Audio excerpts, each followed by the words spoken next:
राजीव। तो दोस्तों, राहुल गांधी ने एक बार फिर अपने एक्शन से बीजेपी को चौंका दिया है।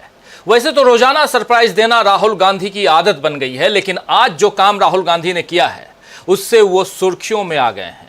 आपको ये तस्वीर दिखाता हूं, कुछ तस्वीरें दिखाइए जरा स्क्रीन पे, जिससे समझ में आएगा कि हम बात किसकी कर रहे हैं। राहुल गांधी की ये तस्वीरें देखिए। एक ट्रेन है लोकल, और इस ट्रेन में राहुल गांधी देखिए चढ़ते हैं। उसके बाद आप देखिए राहुल गांधी लोगों से मिल रहे हैं। एक बच्ची है, उसको ऑटोग्राफ दे रहे हैं। ये ट्रेन की सवारी कर रहे हैं राहुल गांधी। हमने ऊपर लिखा भी है, आपने देखा होगा। राहुल गांधी ने एक बार फिर किया हैरान, और ये हैरान करने वाली खबर हो सकती है बिल्कुल। और हैरान किसको? हमको, आपको नहीं। हैरान सबसे ज़्यादा अगर कोई आज हो रहा होगा तो वो प्रधानमंत्री नरेंद्र मोदी हो रहे होंगे। आप देख रहे हैं कि राहुल गांधी ट्रेन में आम आदमी की तरह सफ़र कर रहे हैं। आज राहुल छत्तीसगढ़ के बिलासपुर में थे, जहां अपनी सभा के बाद राहुल गांधी वीआईपी काफिले में लोगों को परेशान करते हुए रायपुर नहीं आए, बल्कि आम नागरिकों की तरह ट्रेन पकड़ी और रायपुर पहुंचे। कांग्रेस ने इस पर ट्वीट किया है, और ट्वीट में कांग्रेस ने लिखा है कि बिलासपुर से रायपुर, और उसके साथ साथ ट्रेन की इमोजी है, और फिर नीचे लिखा है जननायक। तो राहुल गांधी देखिए, ये जो है यात्रा जारी है छत्तीसगढ़। ये एक अलग ट्वीट है राहुल गांधी को लेकर के कांग्रेस की तरफ से। राहुल वाकई जननायक बन गए हैं, क्योंकि ट्रेन का सफ़र भी उन्होंने महानायक स्टाइल में फर्स्ट क्लास या स्पेशल बोगी में नहीं किया है, बल्कि जनता की तरह, जनता के बीच राहुल ने सफ़र किया, बिल्कुल जननायक की तरह ही। और छत्तीसगढ़ में ट्रेन से राहुल का ये सफ़र मोदी और उनकी सरकार के लिए बड़ा टेंशन इसलिए बन सकता है क्योंकि इस राज्य में ट्रेनों का कैंसिल होना इस वक्त बहुत बड़ी समस्या बन चुका है। अभी कुछ दिनों पहले ही सीएम भूपेश बघेल ने रेल मंत्री को चिट्ठी लिखकर इस समस्या की तरफ ध्यान दिलाया था, और फिर छत्तीसगढ़ कांग्रेस ने 5 सितंबर को ट्वीट भी किया था, और बीजेपी का भी एक सांसद इस समस्या की ओर ध्यान नहीं दिला पाया था। ये तमाम बातें वहां पर सीएम भूपेश बघेल और कांग्रेस जो है छत्तीसगढ़ की, वो पहले बता चुके हैं, कर चुके हैं। यानी ट्रेनों की गड़बड़ी छत्तीसगढ़ में एक बड़ा चुनावी मुद्दा बन सकता है, और राहुल गांधी ने बीजेपी की इस दुखती रग को पकड़ लिया है। राहुल ने कल ही एक कार्यक्रम में बिल्कुल आत्मविश्वास के साथ, आप याद कीजिए, कि कहा था कि कांग्रेस छत्तीसगढ़ और मध्य प्रदेश जीत रही है, राजस्थान एज पे है और क्लोज फाइट है, और तेलंगाना भी हम जीत रहे हैं। और आज राहुल गांधी का ये शंखनाद, या कहें तो राहुल गांधी शंखनाद करने के लिए, जीत का शंखनाद करने के लिए बिलासपुर पहुंच गए। राहुल ने आज की रैली में जो बातें कहीं, उससे साफ समझ में आ रहा है कि राहुल गांधी ने जीत का बिगुल फूंक दिया है।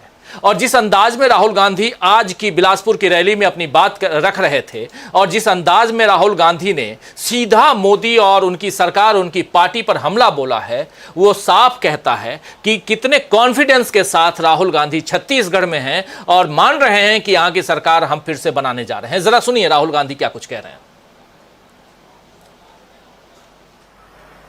नरेंद्र मोदी जी से पूछा कि आप कास्ट सेंसस से डरते क्यों हो? कास्ट सेंसस का डेटा सबके सामने रख दो, जो आपकी सरकार की सच्चाई है, आप हिंदुस्तान की जनता को दिखा दो, डरो मत। मगर नहीं, उनके मंत्री कहते हैं हमारे ओबीसी के विधायक हैं,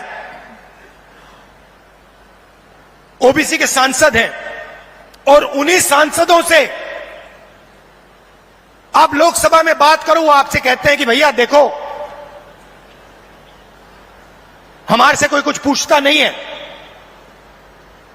हम कुछ बोल नहीं सकते, हमें तो यहां मूर्ति जैसे रखा हुआ है, असली निर्णय हिंदुस्तान के सेक्रेटरी लेते हैं, ब्यूरोक्रेट लेते हैं, नरेंद्र मोदी जी लेते हैं।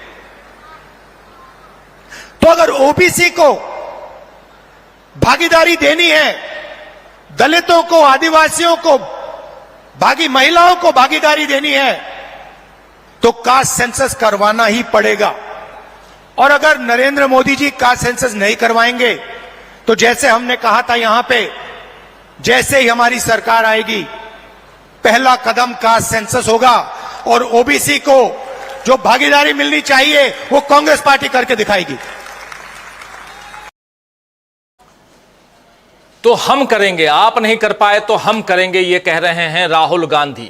वैसे तो आज पीएम नरेंद्र मोदी भी भोपाल पहुंचे थे, क्योंकि चुनावी साल है तो मोदी अपने मुख्य काम, उनका मुख्य काम क्या है आप जानते हैं, चुनाव प्रचार करना। अपने मुख्य काम में मोदी जी लग गए, लेकिन अब उनके भाषणों में दोस्तों बोझिलता और थकान दिखने लगी है। थक भी गए हैं, कितने साल से भाषण दे रहे हैं आप देखिए, 2014 के बाद से तो लगातार लगे हुए पूरे देश में भाषण दे रहे हैं, और उससे पहले जब मुख्यमंत्री थे वो अपने राज्य के, तब वहां भाषण देते थे। तो लगातार भाषण देना और भी चुनावी भाषण देना, कोई भी इंसान थक जाएगा, आप और हम थक जाएंगे। तो मोदी जी बोझिल भी और थकान भी उनके चेहरे पर दिखाई दे रही है। लेकिन मोदी जो बातें कर रहे हैं उनका खोखलापन भी सामने आने लगा है, जबकि कांग्रेस बीजेपी की कमजोरियों को उजागर करने का कोई मौका नहीं छोड़ रही है। आज जब मोदी भोपाल पहुंचे तो उससे पहले बीजेपी नेता उमा भारती बीएसपी के आरक्षण का मुद्दा उठाकर उन्हें घेर चुकी थीं, और इधर कांग्रेस ने आदि शंकराचार्य की मूर्ति को चीन से बनवाने के नाम पर बीजेपी को घेर लिया है। बीजेपी के पास चुनावी राज्यों में अपने बचाव का कोई रास्ता दिख नहीं रहा है, और उधर राहुल गांधी बीजेपी को घेरने के लिए नए नए तरीके आजमा रहे हैं। और मजे की बात यह है कि उनका हर दांव कामयाब हो रहा है। लेकिन उससे पहले जब प्रधानमंत्री आज भाषण दे रहे थे, 50 मिनट का भाषण जो उनका खासकर भोपाल का था, उसके बाद वो पहुंचे राजस्थान की राजधानी जयपुर, वहां भी वो भाषण दे रहे थे। लेकिन जो भाषण भोपाल में उन्होंने दिया है, उस भाषण में 45 मिनट कांग्रेस पर, और कांग्रेस कैसे रिमोट से चलती है, कांग्रेस ने कैसे अपनी तमाम नीतियों को आउटसोर्स कर दिया है, इन तमाम मसलों पे आज प्रधानमंत्री अपनी बात रख रहे थे। जरा सुन लेते हैं, मोदी जी को भी सुनिए क्या कुछ कह रहे हैं, और उसके बाद फिर आते हैं छत्तीसगढ़। जरा छत्तीसगढ़, बिलासपुर और उधर भोपाल, जयपुर सब चलेंगे, लेकिन साथ साथ राहुल गांधी की ट्रेन की सवारी बिलासपुर से रायपुर आते हुए वो जरूर देखेंगे। सुनते हैं क्या कुछ कह रहे हैं प्रधानमंत्री। आज मैं देश के लोगों को, मध्य प्रदेश के लोगों को एक और बात बताना चाहता हूं। कांग्रेस ने अपनी सारी इच्छा शक्ति खो दी है। हम देखते हैं कि कुछ समय से कांग्रेस के जमीन से जुड़े नेता चुपचाप मुंह पर ताला लगाकर बैठ गए हैं। कांग्रेस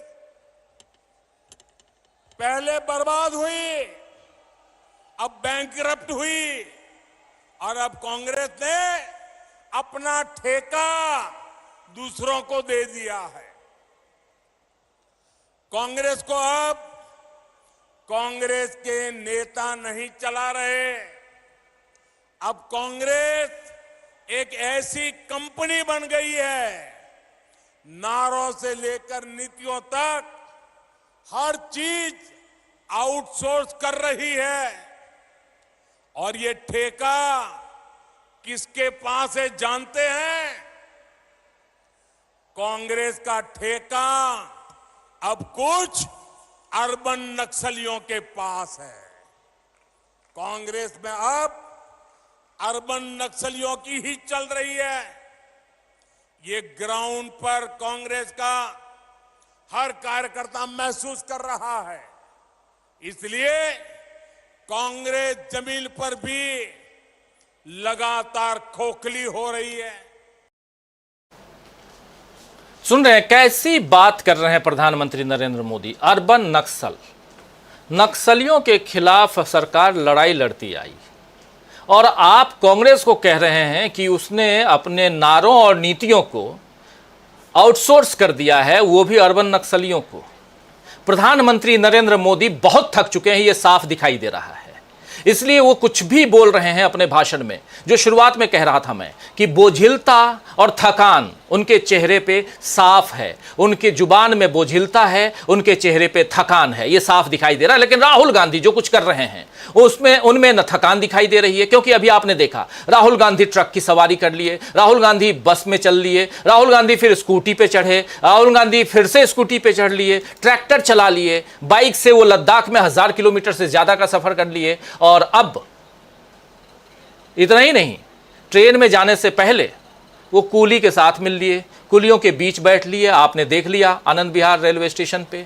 और आज अब बिलासपुर से रायपुर वो वीआईपी काफिले से न जाकर वो लोकल ट्रेन में, देखिए लोकल ट्रेन में चल के आ रहे हैं। यहां भीड़ है, लोकल ट्रेन में जैसे भीड़ होती है शाम का वक्त, और उस भीड़ में राहुल गांधी बैठे हैं और देखिए बोगी में। तो ये जो है, ये जो सफर है, ये जनता, राहुल का जनता से जुड़ाव जो बढ़ता जा रहा है उसका प्रतीक है। राहुल गांधी इससे पहले जब अपना भाषण दे रहे थे इस सफर करने से पहले, तो उन्होंने रिमोट की बात की थी। रिमोट कंट्रोल किसके किसके पास है, कैसा है, जरा उसको भी सुन लेते हैं। आज बिलासपुर में रिमोट कंट्रोल पे जो बात कह रहे थे, जो साथी पहले सुन चुके हैं उनके लिए दोबारा, लेकिन फिर भी जरा इस बात को, इस न्यूज पॉइंट को आगे बढ़ाने में ये बात बहुत मददगार साबित होने वाली है, इसलिए आप लोगों के बीच रखना चाहता हूं। राहुल गांधी रिमोट कंट्रोल को लेकर क्या कह रहे हैं, सुनिए। दूसरी तरफ भी रिमोट कंट्रोल है, बीजेपी का रिमोट कंट्रोल, वो भी उसको ऐसे ही दबाते हैं। मगर हमने रिमोट कंट्रोल को कैमरा के सामने दबाया। बीजेपी छुपे छुपे रिमोट कंट्रोल दबाती है, नरेंद्र मोदी जी दबाते हैं। जैसे ही रिमोट कंट्रोल दबता है, एक तरफ अदानी जी को बंबई का एयरपोर्ट मिल जाता है,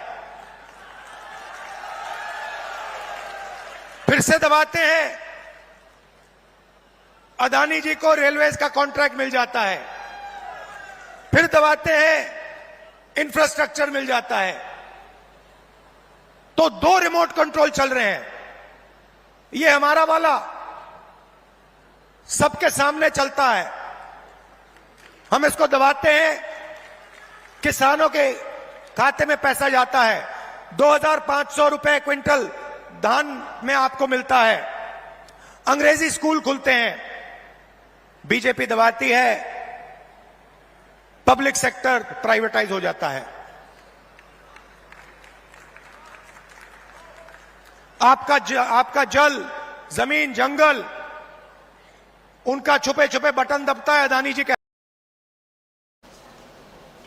तो दो रिमोट, एक उधर और एक इधर, यानी एक राहुल गांधी के हाथ में, एक उधर बीजेपी या मोदी जी के हाथ में।